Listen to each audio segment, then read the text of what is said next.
Now, I'm going to show you, I don't know if you guys are familiar with this guy. This is Matt Walsh. Matt Walsh is the guy, I think he's on the Daily Wire or whatever.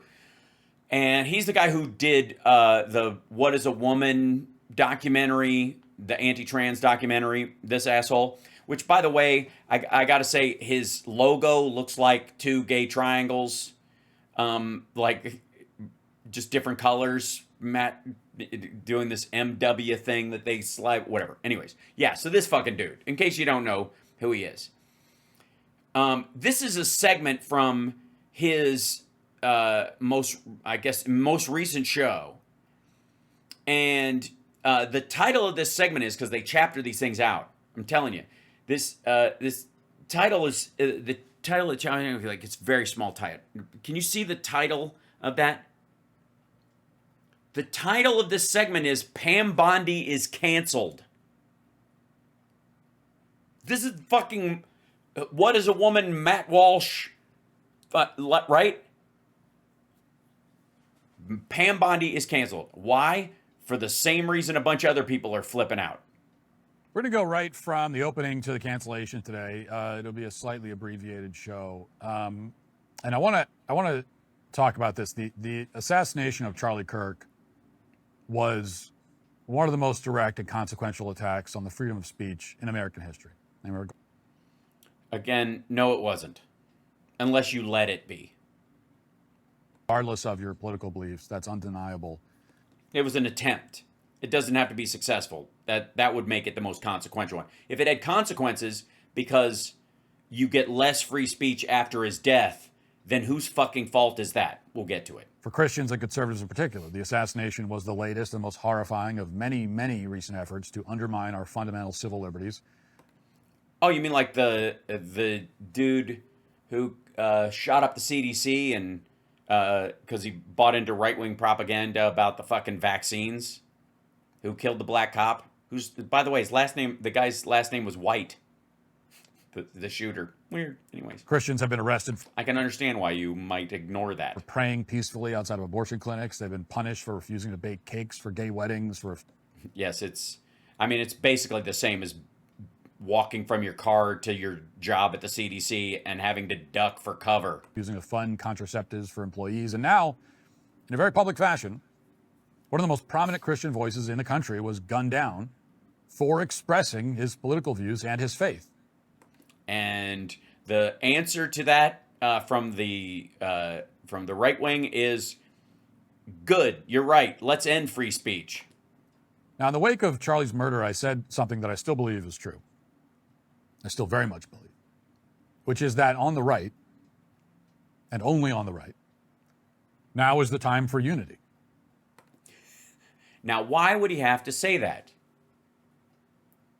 You wouldn't have to call for unity if it was already happening, right? Right? Why would you have to make a call for unity if that was the natural reaction?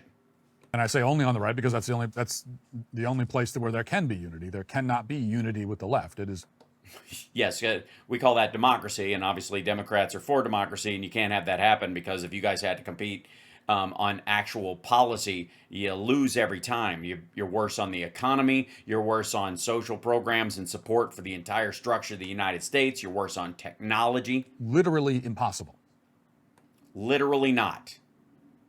Unless you're an extremist asshole, in which case you're not in. Just say you're against America. They want us dead. They want to kill us. And do they? They do. They do. Dude, I don't want you dead. I'm perfectly happy with you being alive and an asshole. Even if they didn't, we have nothing in common in terms. We have nothing in common. Yes, you guys. You guys want horse and carriage, and we want electric cars, and you guys want, coal mines and the end of public education, and we want spaceships. It's just, it's irreconcilable. Have fun being a Neanderthal, you fucking nerd. Of our values and beliefs and priorities. Which are what? Pretend to be Christian? You're right. I find that offensive. We have no common ground at all. None. Okay, I think your viewers feel better now because you're about to say something that probably makes your side look bad, I guess. And so you're having to say this because it seems like Milady doth protest too much. We cannot agree on even what universe we live in. Well, I mean, does it really matter what the name of the universe is? I mean, we're in the Milky Way. This is planet Earth. It's round. Can we just start there? We can't agree on what universe. Yes, this is Earth, what, 461 in the Marvel MCU? But on the right, there needs to be unity. We have to put aside any internal squabbling or vendettas that we might have on our Sorry, what? You guys have vendettas? own side, and we have to focus instead on crushing left-wing extremism, including the cult of trans ideology. We have to. How are you going to crush left-wing extremism if regular order left people are you treat them just as badly? It's like silly. Pursue the billionaires who fund this extremism, the NGOs Oh, like Bill Ackerman and never mind. that launder the billionaires' money, the doctors and hospitals that mutilate patients for ideological and financial reasons. This has to be a coordinated and focused effort. Yes, I've often thought that the left-wing insistence that everybody keep their gallbladder, even if it's no longer functioning, is just something we've got to get over. It's just traditional Marxism in the operating room just does not work. The gallbladder shall serve the people, and the people shall demand the power of the gallbladder. There's no room for any distraction or counter signaling. So what you're saying is there's a lot of distraction and counter signaling on your side. That's yes, yeah. I've noticed that. It's not an easy task. Our opponents are extremely well funded, very powerful. They Well, thank you very much. I don't think I'm extremely well funded, although super chats do help, and you can buy me a cup of coffee. That's it. I'm not. We're not extremely well funded at all. But if we cannot accomplish this, then very soon the right to freedom of speech will become a dead letter. If it's Oh dear. not already, the collapse of our constitutional order will follow. And therefore, a unified right is more important than it's ever been if we're going to have any chance of victory. Now, at the same time, Victory in I'm going to go with I was going to say Hilton, but I take it back. That looks like a Holiday Inn curtain to me. Also, why are you so jammed in the fucking corner? What is happening in that hotel room that you're that jammed up against the wall? I don't understand. Maybe I don't want to know. Is this like the Matt Walsh version of a Diddy party? unity isn't possible if some conservatives, particularly conservatives in positions of power, don't grasp the fundamental goals of our movement. Sorry, conservatives don't grasp the fundamental goals of your movement. Hey, asshole, then what would make them conservatives? I would think that the fundamental part is where the name comes from, yeah?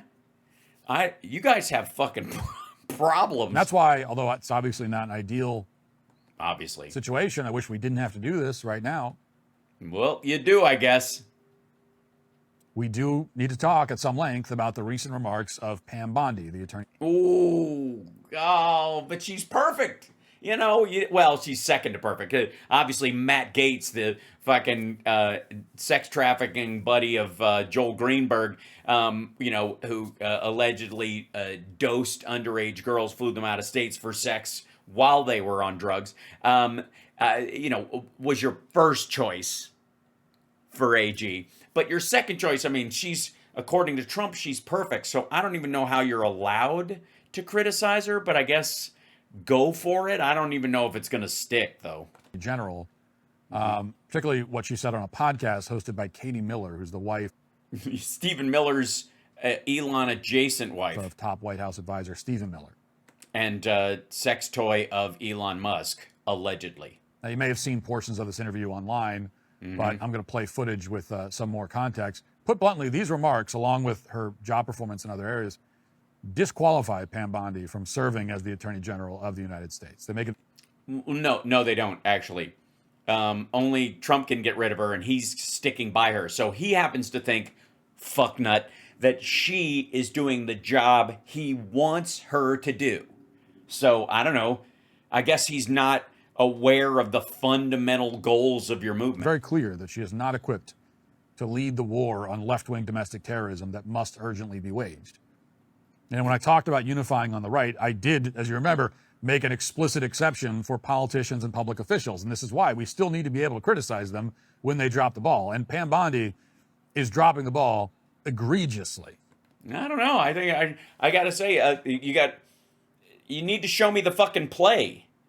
Maybe this is the fumble on purpose play, because it very well could be. This is a great distraction. You're not talking about the Epstein files right now, are you, fuckhead? Nope. So here's the footage. Watch. These By the way, this is so fucking good because it triggered a bunch of other people too. And again, that's Stephen Miller's wife. universities are complicit in allowing conservatives to be harassed on campus. And what happens when you allow a university to harass conservatives and don't expel or don't take an action is what happened last week. It is, and you know, on a broader level, the anti-Semitism, what's been happening at college campuses around this country is disgusting. It's disgusting. I swear to God. Despicable, and we've been fighting that. We've been fighting these fighting it. Just fighting it. Not actually solving for the actual problem itself, but just like putting it down is what you mean. But anyways, universities left and right, and we're not going to stop. There's free speech, and then there's hate speech. Oh, shit. Ah, God. Mwah. All right. I got to tell you, that little bit of linguistic turding in the punch bowl, can you imagine if Harris had said this on the campaign trail, what their reaction would be? It ain't that different from her saying it. Ugh. Check this out. And there is no place, especially now, especially after what happened to Charlie, in our society. Well, fuck you, you commie. Wait. Do you see more law enforcement going after these groups who are using hate speech and putting cuffs on people so we show them that some action is better than no action? We will absolutely target you, go after you, if you are targeting anyone with hate speech. Oh my God. Like, think about what they said about Biden and Harris, right? Think about the whole fucking dipshitty preamble that Walsh just fucking floated leading up to this. My fucking God, right? They're going to start putting... Stephen Miller's wife just asked, are you going to start throwing cuffs? Fuck me. Throwing fucking cuffs on people for hate speech to show them you mean business.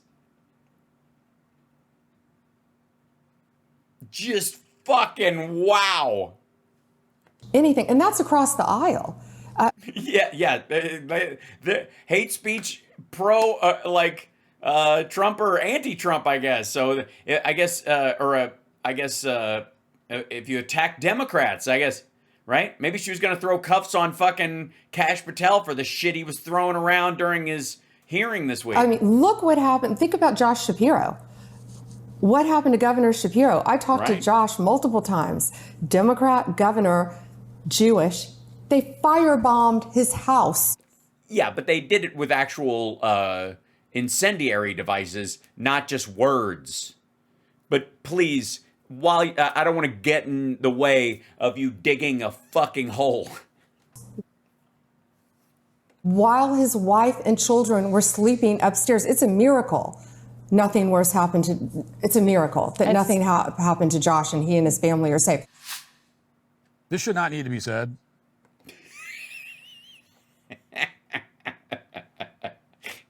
Yeah,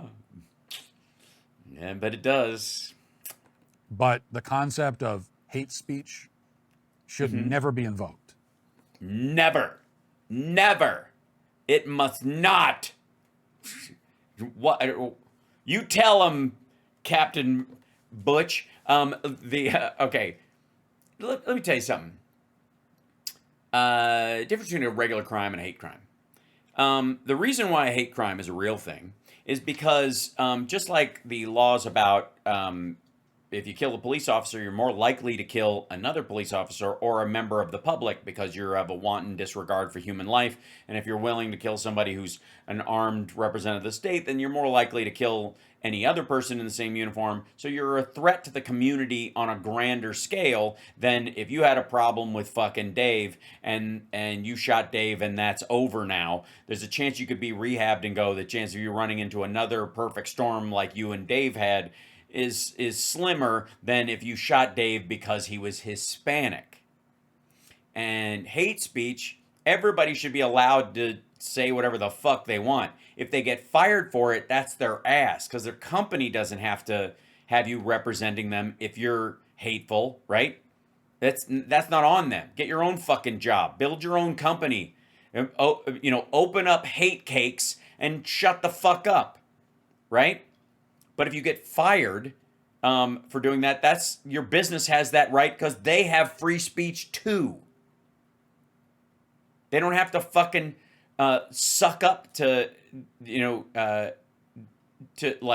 every hate group by keeping you in there. That's not their gig.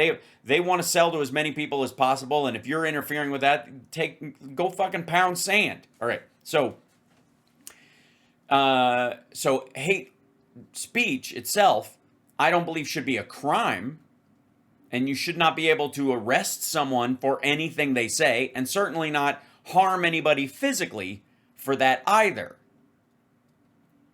However, if in the future you do, they should be able to look back at what you said online or in private and say, oh, okay, this isn't about Dave because Dave's an asshole like you're saying now, and your lawyer's telling us, we looked at what you were talking about, and you talked about how Dave was Jewish all the time. And it seems to me that you would probably do this to any Jew you came across, so therefore you should be sentenced accordingly.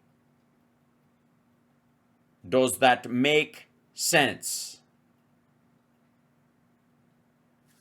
So hate speech shouldn't get you in trouble unless they look back at it after you've committed a violent crime and go, oh, okay, you committed a hate crime based on your attitudes about this group of people because you attacked one of the representatives, and therefore you should be sentenced to longer time than us pretending you just beat some stranger up on the street. Do you understand? Because you're more of a fucking threat to other people in that group because you attacked one randomly. That's why it matters. Otherwise, it's just a fight and shit went south and you should go to jail for the length of time appropriate to that assault or that crime that you committed. Does it make sense? Okay. So yes, hate speech and hate crimes have value in sentencing someone because it goes to motive and how likely they are to reoffend.